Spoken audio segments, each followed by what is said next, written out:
Romans 9:16. They also seize on the apostle's statement, "Salvation lies not in the hand of him who wills, nor of him who runs, but in the mercy of God." From this they infer that man's willing and running have some part to play, and that God's mercy supplies the rest. But if they thought carefully about the apostle's theme in this passage, they would not so thoughtlessly mistake his meaning. I am well aware that they are able to cite Origen and Jerome in support of their reading.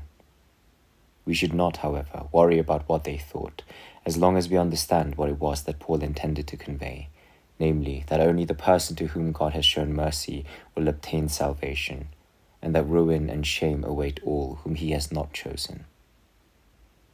Paul used the example of Pharaoh to describe the fate of the reprobate, and gave proof of the free election of believers by citing Moses' testimony, "I will have pity on him whom I receive in mercy."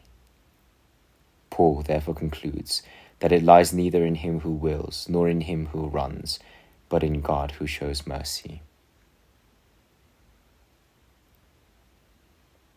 Now it would be both wrong and stupid to infer from Paul's words that we possess a measure of will and strength, as if all he meant was that our will and effort are not quite enough.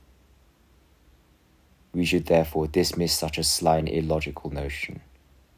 For what sense does it make to say that salvation is not in the hand of him who wills or runs, but that there is after all some willing and some running? What Paul affirms is very much simpler. Neither willing nor running brings us to salvation. There, God's mercy alone prevails.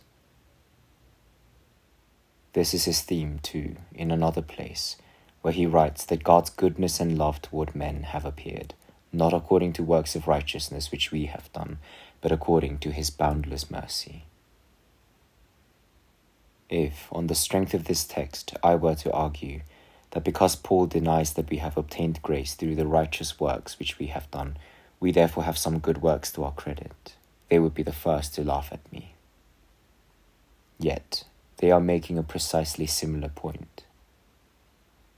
So let them think hard about what they say, and not base their argument on such flimsy reasoning.